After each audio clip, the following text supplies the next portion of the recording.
Quero convidar você a abrir comigo no livro de Neemias, Neemias capítulo 1. Eu sei que a hora está um pouco avançada, então eu vou tentar ser o máximo sucinto, né? Eu quero resumir bastante, mas eu não quero que você saia daqui hoje sem ouvir uma palavra do Senhor. Terça-feira estivemos aqui na terça do Espírito Santo. Inclusive eu quero convidar você a estar conosco aqui nas terças do Espírito Santo, né? Nós modificamos o formato da nossa reunião de terça. Temos o louvor, temos um momento de oração, geralmente chamamos as pessoas à frente e temos uma palavra. E na terça passada eu falei sobre Neemias, né? O quanto que esse homem assumiu o seu coração, o propósito de Deus em seu coração. Neemias era um homem que morava no palácio, ele tinha luxo, ele tinha conforto. Neemias era o copeiro do rei, e nós lemos os primeiros versículos. Eu não vou ler para a gente ganhar tempo, mas terça-feira nós lemos Neemias capítulo 1, de 1 a 4. E Neemias estava lá, confortavelmente no palácio, mas o coração de Neemias estava em uma cidade chamada Jerusalém. Era a cidade dos seus pais. O coração de Neemias não estava acostumado, acomodado com a riqueza, com o conforto. A questão não é ser rico e viver uma vida confortável, tá? Eu acredito que Deus nos dá, né, como diz em Deuteronômio, Ele nos dá habilidade, Ele nos dá poder para nós adquirirmos riquezas. Então eu creio sim que Deus abençoa pessoas para que elas tenham condições financeiras e que a gente tenha uma vida confortável também. Então nós não somos contra, né?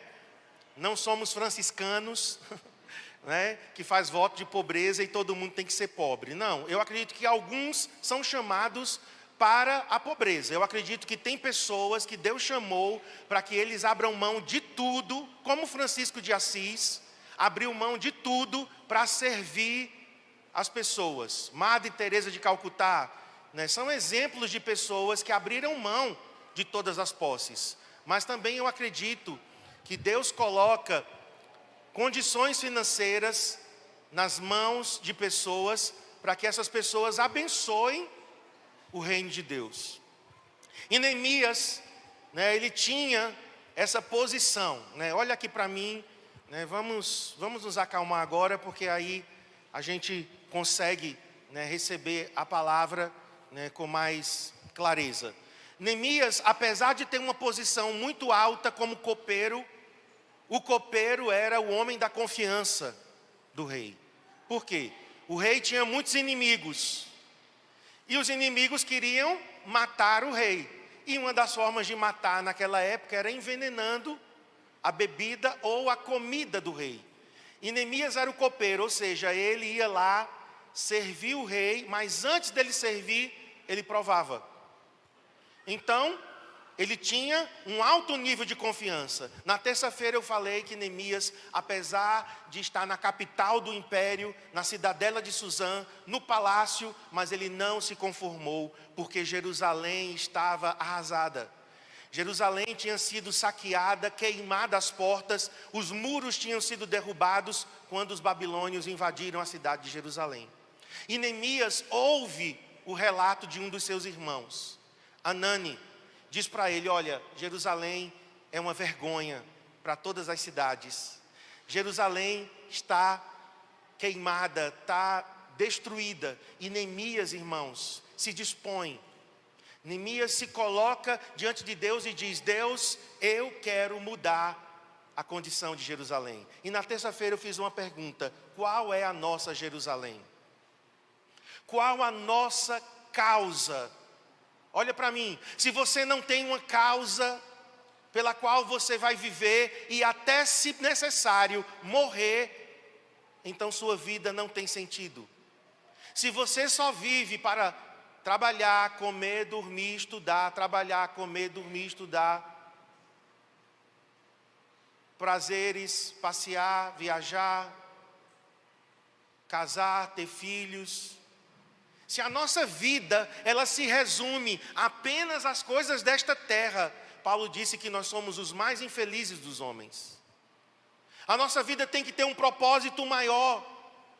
E o propósito maior não é uma causa ambiental. Está muito em voga hoje. É muito bonito, né? As causas ambientais, né? As florestas, os animais, o clima, né? Tudo isso é válido. Mas a nossa causa, ela é ainda muito maior. A nossa causa, na verdade, não é nossa. A nossa causa é a causa de Deus. A nossa missão não é a nossa missão é a missão de Deus.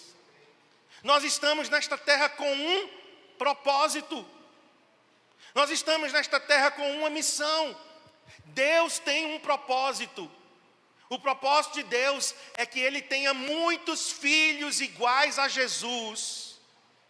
Uma família de muitos filhos iguais a Jesus.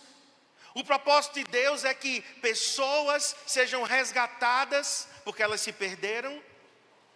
E Deus quer que todos sejam salvos e cheguem ao conhecimento da verdade. A causa de Deus são vidas. Se a nossa causa não for por pessoas, tem muitas pessoas que estão defendendo, né, a floresta amazônica, o mico-leão-dourado, as baleias jubartes. Elas estão defendendo, né, as causas desta terra com tanta força. E eu fico torcendo para que os crentes defendam a causa de Deus com tanto empenho, com tanto ardor, com tanta paixão, como as pessoas aí fora que não têm a Cristo, e elas precisam inventar uma causa, elas precisam levantar uma bandeira para que suas vidas tenham sentido. E nós já temos uma causa para viver e, se necessário, morrer por ela. E valerá a pena, meus irmãos. Então Neemias, ele tem Jerusalém queimando em seu coração. Então na terça passada, eu perguntei qual é a nossa Jerusalém. O que é que queima no nosso coração? A quem nós queremos servir? Qual a diferença, qual a marca que nós queremos deixar nesta terra? Mas hoje, eu quero ver com vocês a oração de Neemias. Eu sei que nós oramos e nós queremos ter respostas, né? Nós oramos e queremos que Deus nos atenda. Mas para Deus atender a oração, irmãos, nós temos que orar segundo o padrão das Escrituras. Deus não vai atender orações egoístas, centralizadas apenas em nós, para satisfazer as nossas vaidades. Geralmente, nossas orações, elas são orações egoístas. Senhor, me abençoe, me abençoe, me abençoe, me abençoe e me abençoe. E em segundo lugar, me abençoe. E em terceiro lugar, me abençoe. Senhor, e deixa eu ver se eu estou esquecendo alguma coisa. Me abençoe, Senhor. Sabe, geralmente nós pedimos para o nosso próprio prazer, para os nossos deleites. Deus é um Deus que supre necessidades. Deus não supre vaidades. Deus é um Deus que supre necessidades. Nossas orações têm que ser orações baseadas na palavra, de acordo com a vontade de Deus, colocando nossas necessidades diante do Senhor. Mas a oração mais nobre é aquela que a gente não ora por nós, é aquela que a gente ora pelos outros. Isso se chama intercessão. Intercessão é quando eu me coloco diante de Deus em favor de uma causa, em favor de alguém. Veja comigo, Neemias capítulo 1, verso 5 em diante. Neemias nos ensina como orar. Neemias nos ensina como orar. Qual o padrão desse homem? Primeiro ele diz, verso 5, e disse: Ah, Senhor Deus dos céus, grande e temível. Vamos dizer essas palavras de Neemias? Ah, Senhor Deus dos céus, grande e temível. Aqui Neemias chama Deus pelo nome dele, Yahvé, e depois ele diz Elohim, que é o nome genérico de Deus. Yahvé, Elohim dos céus, Elohim grande e temível. O que é que Neemias está nos ensinando aqui, queridos?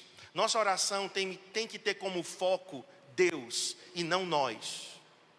Nós precisamos tirar a nós mesmos do centro das nossas orações e colocar o foco em Deus.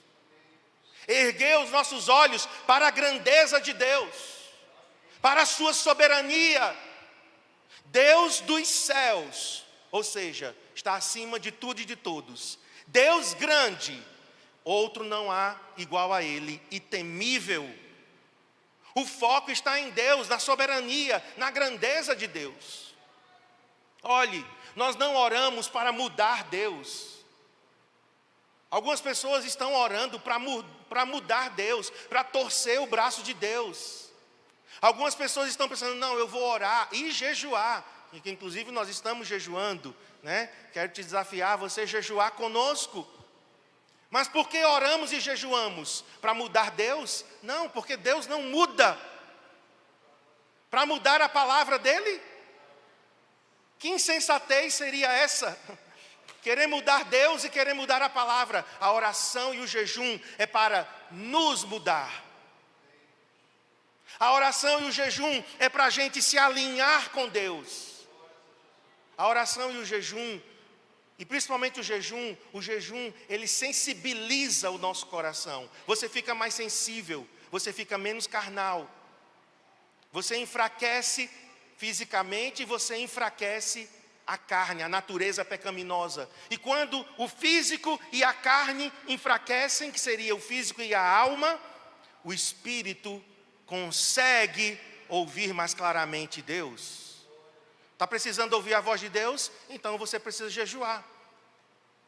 Mas o jejum não é para mudar a Deus, o jejum é para nos mudar. Nós é que precisamos nos alinhar com Deus e orar de acordo com a vontade de Deus. Porque existem orações que estão totalmente fora da vontade de Deus. Tem orações que são absurdas, né? Uma mãe, né? Porque as mães às vezes têm umas loucuras, né? Uma mãe uma vez chegou para mim, ela estava muito angustiada pelo namoro do seu filho, que era com uma pessoa totalmente, né, longe de Deus, e ela estava realmente muito preocupada com o filho. E ela chegou para mim no desespero dela, eu acredito que na inocência e na ignorância. Ela disse, pastor, ore para Deus matar a namorada do meu filho. O desespero de uma mãe. Mas não justifica. Por quê? Porque a Bíblia manda nós orarmos até pelos inimigos. Eu digo, querida, eu sou pastor, não sou macumbeiro não. Não tem como mexer uns pauzinhos para matar. Eu sou um portador da vida. Eu sou um mensageiro das boas novas. Assim, eu posso orar para Deus afastar essa moça do seu filho, mas para que ela se converta também. Amém, irmãos? Então, oração tem que ser feita de acordo com a vontade de Deus. Mas, para eu orar de acordo com a vontade de Deus, eu preciso me alinhar com os pensamentos de Deus. E Neemias foca, Senhor, Tu és soberano. Diga comigo, Senhor, Tu és soberano. Tu és grande. Tu és temível. Veja, quando o foco está em Deus, tudo muda. Porque às vezes nós estamos muito afobados, estamos ansiosos, como se Deus tivesse perdido o controle do mundo, e é a gente que tem que assumir o controle no lugar de Deus. É uma pretensão muitas vezes, né? A gente acha que Deus é um velhinho gagá, né, caduco, que perdeu o controle do mundo, e que nós, inteligentes, bonitos, né, famosos, isso e aquilo, somos nós que vamos colocar o mundo em ordem. Deus nunca perdeu o controle do mundo, nunca perderá, porque Ele é Senhor de tudo e de todos.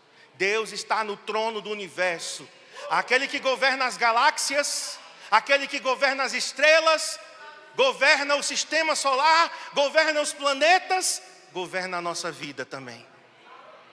Amém?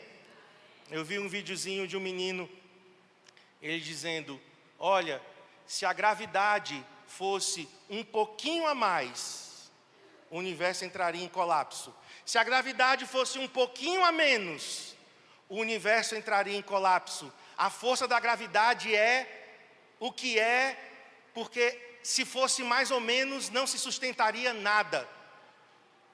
Aí uma voz diz assim: e você acredita em Deus? Aí ele diz: eu não acredito em Deus, mas, aí ele se contradiz, mas, para que as coisas no universo aconteçam do jeito que acontecem, tem que ter uma mente criativa por trás. Ou seja, ele acabou de dizer: eu acredito em Deus. Porque o universo só funciona do jeito que funciona, porque existe um Deus soberano. Amém? Amém, irmãos? Amém. Segunda coisa que Neemias ora, verso 5 ainda: que guardas a aliança e a misericórdia para com aqueles que te amam e guardam os teus mandamentos. A oração de Neemias foca na soberania e na grandeza de Deus, mas a oração de Neemias é baseada na aliança. Diga aliança. Meus irmãos, Deus é um Deus de aliança. Aliança é a palavra para pacto, compromisso duradouro e eterno. Deus é um Deus de aliança. Deus não é um Deus que hoje quer, amanhã não quer. Está hoje bem-humorado, amanhã está mal-humorado. Não! O nosso Deus é um Deus constante, fiel, é um Deus de aliança. Ele prometeu a Abraão coisas que ele já cumpriu, que ele está cumprindo, que ele ainda vai cumprir. Ele prometeu coisas a Israel que ele cumpriu, está cumprindo e vai cumprir. Ele prometeu coisas à igreja que ele já cumpriu, que ele está cumprindo e que ele vai cumprir. E quando eu oro, eu tenho que orar dizendo: Senhor, Tu és um Deus de aliança. Eu tenho uma aliança contigo, Senhor. Mas primeiro, Tu tens uma aliança comigo. A nova aliança, irmãos. E a nova aliança é baseada no sangue de Jesus. A aliança da lei, a velha aliança, foi baseada no sangue de animais. Mas compare a nova aliança, baseada no sangue do Cordeiro, do próprio Filho de Deus. Então Neemias sabia com quem ele estava falando. Ele estava falando com um Deus de compromisso. Sabe, isso tem que estabilizar nossas emoções. De vez em quando eu tenho que dar um chega em mim mesmo. Ei. Quem já fez isso aqui? Não é loucura não, viu? Não é doidice não. Mas de vez em quando você tem: Marcos, ei. Acorda! Para com isso! Para de dar chilique. Marcos, o teu Deus é um Deus de aliança. O teu Deus é um Deus de promessas. Ele falou, Ele não volta atrás. Ele disse, Ele não mente. Então, queridos, Neemias era um homem que conhecia Deus. Nós precisamos conhecer a aliança e a misericórdia. Misericórdia é uma palavra no Antigo Testamento que tem a conotação de benignidade, bondade em ação. O nosso Deus é um Deus bondoso. Eu tenho falado isso para algumas pessoas. Eu falei isso para alguém. Mas por que coisas ruins acontecem? Eu digo: acontecem porque o pecado entrou na nossa história, mas não por causa de Deus. Deus não criou o mal. Deus não deseja o mal. Deus não quer, queridos, que ninguém se perca. Deus não tem prazer na morte do ímpio. Deus não quer que casamentos se acabem. Deus não quer doenças e enfermidades. Ele pode permitir, com um propósito, mas desejar, não. Nós precisamos ler a Bíblia para conhecer Deus. Você precisa ler as Escrituras. Este livro revela o coração de Deus. O amor ágape, amor incondicional. Então Neemias, baseado na aliança e na misericórdia. Veja o verso 6 agora. O que é que ele diz? Estejam, pois, atentos os teus ouvidos e os teus olhos abertos para acudires, para atenderes a oração do teu servo, que hoje faço a tua presença dia e noite pelos filhos de Israel, teus servos. Neemias era um homem que tinha certeza que Deus atendia as orações. Deus é um Deus que ouve as orações. Se nós estamos orando de acordo com a vontade de Deus, se nós estamos orando, queridos, por necessidades legítimas, se nós estamos baseados na aliança, se nós estamos focados na soberania, Deus ouve orações. Quando é que Deus não ouve orações? Deus não ouve uma oração quando ela é feita fora da vontade dEle, por motivos egoístas, fora da palavra, como eu acabei de citar esse exemplo bizarro, né, dessa mãe. Fora da palavra, Deus não vai atender. Mas em linha com a palavra de Deus, baseado na aliança, na misericórdia, focado na grandeza e na soberania do Senhor, eu não estou querendo mudar Deus, eu não estou numa quebra de braço com Deus, mas eu estou dizendo: Deus, eu me alinho contigo e eu oro de acordo com a sua vontade sobre essa situação. Ele é um Deus que ouve as orações. O salmista Davi disse: bendito seja Deus, que não me rejeita a oração, nem afasta de mim a sua graça. Amém?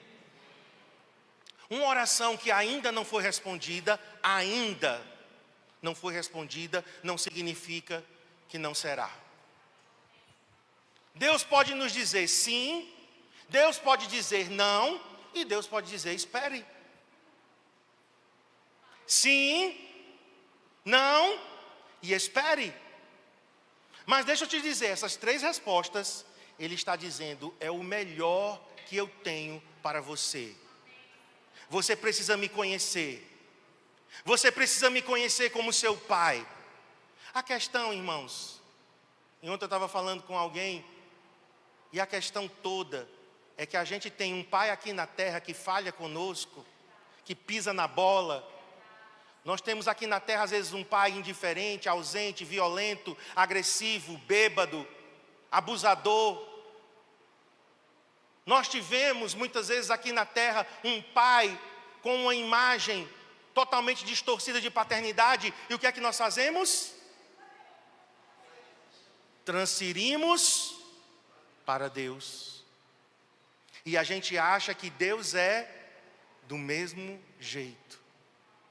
Mas deixa eu te dizer, nossos olhos têm que ser limpos pela palavra.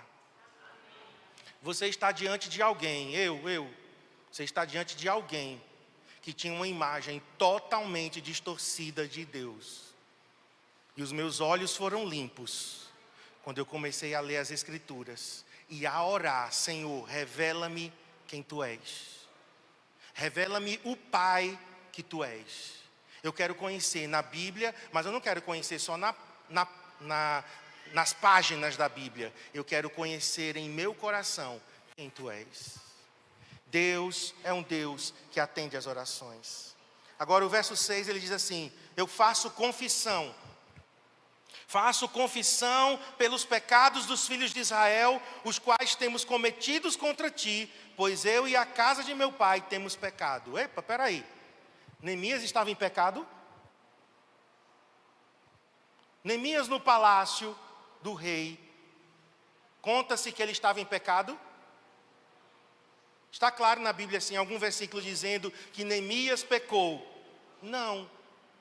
Mas Neemias confessa por ele, e eu já vou passar para o próximo, ele confessa por ele e pelos outros. Esse é o coração de um verdadeiro intercessor. Primeiro, ele ora confessando os pecados, mas ele se identifica. Por isso que ele diz: faço confissão pelos pecados dos filhos de Israel. Aí parece que ele só está confessando os pecados dos outros, mas aí ele diz: os quais temos cometido contra Ti, pois eu e a casa de meu pai temos cometido. Vamos já para o verso seguinte: temos procedido, de novo, no plural. Nós temos procedido de todo corruptamente contra ti. Não temos, de novo, no plural, guardado os mandamentos, nem os estatutos, nem os juízos que ordenaste a Moisés, teu servo. Esse é um coração humilde, irmãos. O que nós estamos encontrando muitas vezes é orgulho espiritual. São pessoas que se consideram maduras, espirituais, ao ponto de nem cogitarem sondar o coração para ver se existe alguma coisa que está desagradando a Deus. Isso é orgulho, e esse orgulho é o pior de todos, porque é o orgulho espiritual. Parece uma contradição, né? Se é espiritual, não podia ter orgulho. Como é que tem orgulho e é espiritual? Mas é. E esse orgulho eu já tive. E eu vigio contra ele. Porque a nossa tendência é achar que nós somos mais espirituais do que os outros. Oramos mais do que os outros. Somos mais crentes do que os outros. Eu fui criado, né? Minha mãe teve muitas qualidades. Foi uma bênção na minha vida. Mas minha mãe, ela tinha uma visão bem, como é que eu posso dizer? Rígida da vida cristã e da espiritualidade. Ela foi criada assim, então ela recebeu isso, né? Então minha mãe era muito rígida. Com relação, por exemplo, ao romanismo, minha mãe, ela veio de uma família romana, católico-romana, né? Minha avó, tal, mas ela se desvencilhou de tal forma que, né? Por exemplo, tinha um casamento na igreja católica, ela não ia. Passar na frente da igreja católica, se ela pudesse, ela... E aí, eu cresci, né, achando, né, que os crentes, que os evangélicos são os detentores únicos da verdade. Que fora da igreja evangélica não existe salvação. Ou seja, eu aprendi exatamente como a igreja católica ensina, que fora da igreja católica não há salvação. Então, em que eu era melhor? Entendem? Combatemos a idolatria. Sim, está certo combater a idolatria de imagem de escultura, a mariolatria. Mas nós temos ídolos. Não tem o Santo Antôniozinho lá, casamenteiro? Mas seu carro é o seu ídolo. Não temos a Maria lá na estante, na mesinha, mas nós colocamos o nosso cônjuge no lugar de Deus, os nossos filhos no lugar de Deus, nós colocamos o desejo de ser rico no lugar de Deus. Somos idólatras. É duro isso, mas é a verdade, irmãos. Muitas vezes somos nós que estamos no centro, e voltando aqui, o orgulho espiritual é quando eu estou no centro. Eu me acho melhor do que os outros, eu olho para todos de cima para baixo. Eu não tenho misericórdia, eu não tenho compaixão, eu não aceito ser corrigido. Afinal de contas, eu não tenho nada que mudar. Por que vão me corrigir? Se eu já sou hiper, mega, ultra, super espiritual. O orgulho espiritual é algo terrível. Nós precisamos orar como Neemias. Eu sei que Neemias aqui, ele não tinha cometido os pecados que Israel tinha cometido séculos atrás. Não tinha. Mesmo assim, ele se identifica. Senhor, eu estou junto. Eu faço parte dessa nação, eu sou parte do povo de Israel, eu faço parte desse pacote. Nós temos pecado contra ti. Entendem, irmãos? Essa é uma oração que chega diante de Deus. Por quê? Porque ela está subindo com humildade, quebrantamento. E outra coisa, claro que Neemias era um pecador, como todos nós, menos Jesus. Então, partindo desse pressuposto, de que todos somos pecadores, agora regenerados, aqueles que nasceram de novo, pecadores regenerados. Mas mesmo assim, o pecado nos assedia, nos pressiona, e de vez em quando, acidentalmente, pecamos. E se pecamos, não há de que nos orgulhar. Então, confissão e identificação. Primeiro por mim. O salmista no Salmo 19 disse: Senhor, me perdoe dos pecados, até daqueles que me são ocultos. Até daqueles que eu não tenho noção, não tenho conhecimento. A irmã se assustou ali. Não é Jesus voltando ainda, viu, irmão? Agora vamos terminar aqui, queridos. Verso 8. O que é que Neemias faz nessa oração? Ele diz: lembra-te da palavra. Lembra-te da palavra. Deixa eu te aconselhar. Ore a palavra. A apóstola Valnice Milhomens tem uma série de livros, que é um seminário de oração, e um dos livros é Orando a Palavra. É um clássico da oração, escrita por uma mulher de Deus brasileira, não é um livro traduzido, é um material nosso, e ela fala orando a palavra. Ela pega versículos da palavra e aplica a situações específicas. Você está orando pela salvação da sua família, ok? Então você vai pegar os versículos da Bíblia que falam sobre oração, que falam sobre salvação da família, e você vai orar esses versículos. Porque nós estamos lembrando a Deus a própria palavra dele. Senhor, você falou isso, isso, isso e isso. Eu estou orando o que o Senhor falou. Como o Senhor é um Deus de aliança, como o Senhor é um Deus apegado à sua palavra, aquilo que o Senhor falou não vai voltar atrás. Se não vai voltar atrás, cumpra, Senhor. Essa oração, irmãos, é a oração eficaz. Não é oração baseada no nosso achismo, né? Eu acho que Deus... Não acho nada. A palavra diz isso, isso e isso, então eu oro de acordo com a palavra. Ele diz: lembra-te da palavra que ordenaste a Moisés, teu servo, dizendo, aí agora ele vai falar o que estava escrito: se transgredirdes, eu vos espalharei por entre os povos. Mas se vos converterdes a mim e guardardes os meus mandamentos e os cumprirdes, então ainda que os vossos rejeitados estejam pelas extremidades do céu, de lá os ajuntarei e os trarei para o lugar que tenho escolhido, para ali fazer habitar o meu nome. Neemias está orando Levítico 26, 33 e Deuteronômio de 30, de 2 a 5.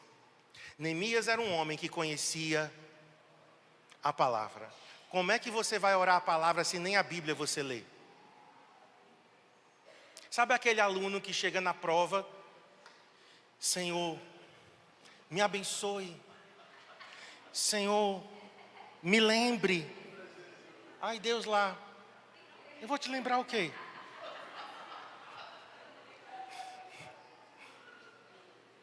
Vou te lembrar o quê, criatura? Se tu nem estudasse, nem na aula tu prestasse atenção, como é que eu posso lembrar?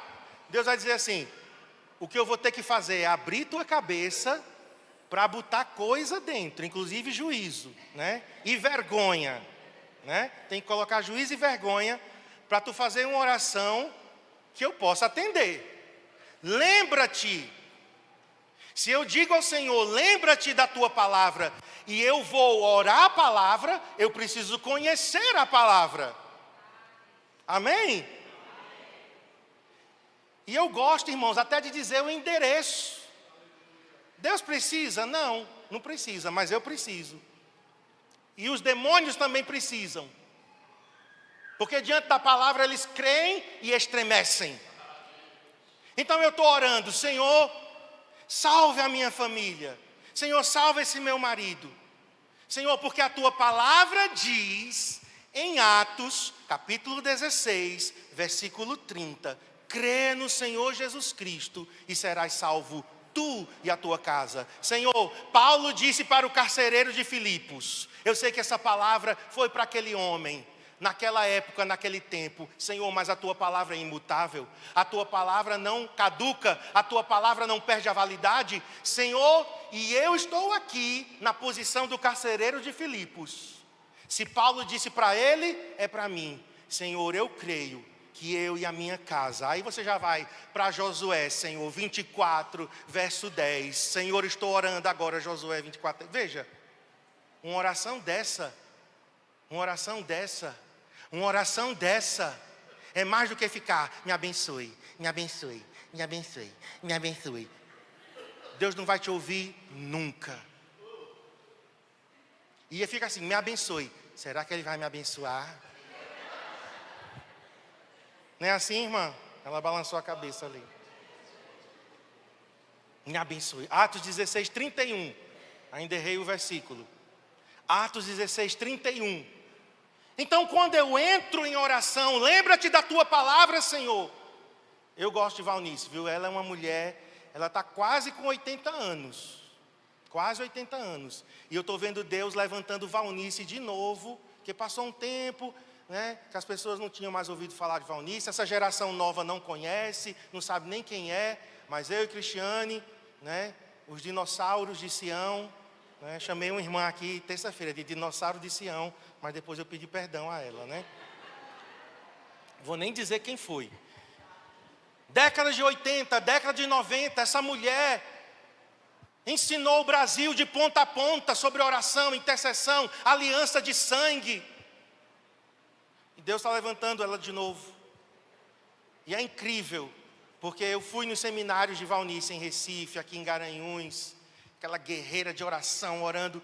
Hoje, tantos anos depois, 30 anos depois, ela continua no mesmo pique.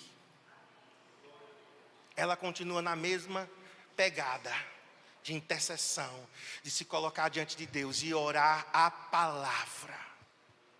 Amém, irmãos? Então eu vou encerrar com o verso 11.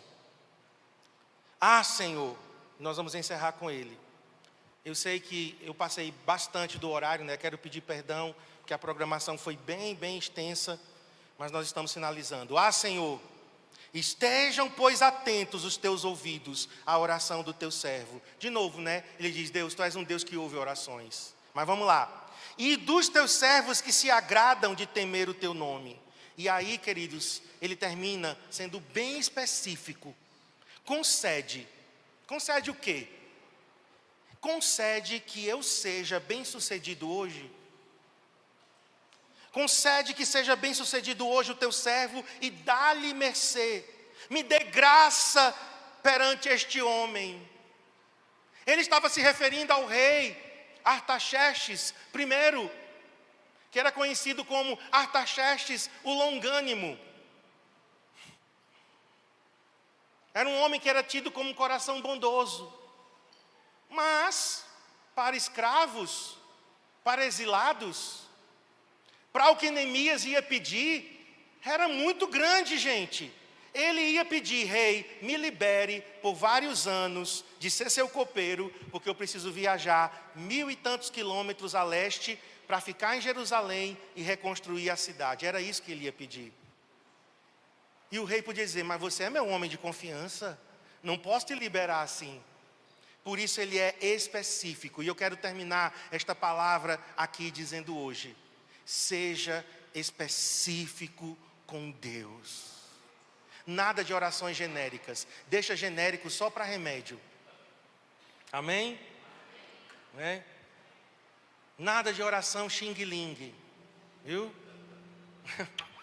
Seja específico. Ele diz, Senhor, que eu seja bem sucedido hoje. Senhor, que quando eu entrar na presença do rei, esse homem olhe para mim e ele não sabe de nada, mas eu já caia na graça dele. Gente, aí você tem que vir terça para você ver o resultado dessa oração. Vamos ficar em pé? Põe a mão no seu coração. Foco na soberania. Vamos praticar em poucos minutos que nos restam ainda antes de você ir para casa. Foco na soberania de Deus. Foca agora na grandeza de Deus. Foca agora, fecha teus olhos. Tu és grande. Tu és o Deus dos céus. Tu és o Criador de todas as coisas. Sustentas o universo com a tua palavra. Diga a Ele: Senhor, se o Senhor mantém as estrelas e as galáxias e os planetas, se o Senhor comanda tudo, minha vida está debaixo do teu controle. Minha família, minhas finanças, minhas emoções estão debaixo da tua soberania. Lembre agora da misericórdia e da aliança. Fale agora: Senhor, Tu és um Deus de aliança. Tu és um Deus de compromisso. Tu és um Deus de palavra. O Senhor não volta atrás. O Senhor não muda. O Senhor não oscila. Tu és o Pai das luzes. Toda boa dádiva, todo dom perfeito vem descendo dos céus, do alto, do Pai das luzes, em quem não há mudança nem sombra. Não há mudança nem sombra de variação. Diga a Ele: Senhor, eu tenho certeza de que atendes às orações. Senhor, eu estou aqui na certeza de que se eu oro de acordo com a Tua vontade, se eu oro de acordo com a Tua palavra, se eu estou humilde diante de Ti, se os meus pedidos não são egoístas e vaidosos, o Senhor atende minhas orações. Agora confesse, querido, confesse. Diga: Senhor, me perdoe. Se há em mim algum caminho mau, se há arrogância, se há em mim vanglória, vaidade, inveja, competição, se há em meu coração alguma coisa que Te desagrada, que Te desonra, me perdoe. Perdoe essa igreja. Agora peça, vamos pedir perdão coletivamente. Nos perdoe, Senhor, como igreja. Nos perdoe como CCA. Porque temos sido, Senhor, arrogantes diante de Ti. Nos perdoe porque temos caminhado de forma independente do Senhor. Nos perdoe como Garanhuns, como cidade. Como garanhuenses, nós pedimos perdão por essa cidade. Essa cidade, Senhor, tem afrontado o Senhor, tem afrontado Sua santidade. A arrogância dessa cidade, a prepotência, a independência. Senhor, nos perdoe. Nos perdoe, Senhor, pelo derramamento de sangue que tem acontecido diariamente nas ruas dessa cidade. Crimes, agressões, abusos, violências. Nos perdoe, Senhor. Oh, nos perdoe como Pernambuco, nos perdoe como Brasil. Nós pedimos perdão por esta nação. Nós pedimos perdão e oramos a Tua palavra. Agora, para encerrar, você vai se lembrar, espero, que você se lembre de um trecho da palavra. E você vai orar por uma causa em cima desta palavra. Se a tua necessidade é financeira, lembre agora de um trecho da palavra. Se a tua necessidade é nas emoções, lembre agora de um trecho da palavra. É Ele quem cura a nossa alma. Que seja próspera a nossa alma. Se a tua necessidade é no casamento, lembre agora um trecho, um versículo. Ore agora a palavra. Se a tua necessidade é a conversão de alguém, ore a palavra agora. Senhor, eu estou orando por essa igreja, por um avivamento. Eu estou orando pelos nossos discípulos, supervisores, líderes de células, ovelhas do CCA. E nós estamos orando por um avivamento. O Senhor disse, Senhor, em Joel capítulo 2, verso 28, que o Senhor derramaria o seu Espírito sobre toda a carne. O Senhor disse, Senhor, em Isaías capítulo 42, que o Senhor derramaria água sobre o sedento, torrentes de águas vivas na terra seca. Senhor, eu oro a Tua palavra e eu peço agora o derramar do Teu Espírito nestes dias. Colocamos a nossa causa especificamente. Seja específico agora. Encerramos assim. Especificamente, colocamos diante do Senhor a nossa causa. Coloque o nome da pessoa, coloque a data, coloque agora o problema específico. Senhor, colocamos diante de Ti. E em nome de Jesus, diga: em nome de Jesus, Diga: em nome de Jesus, eu oro. Amém.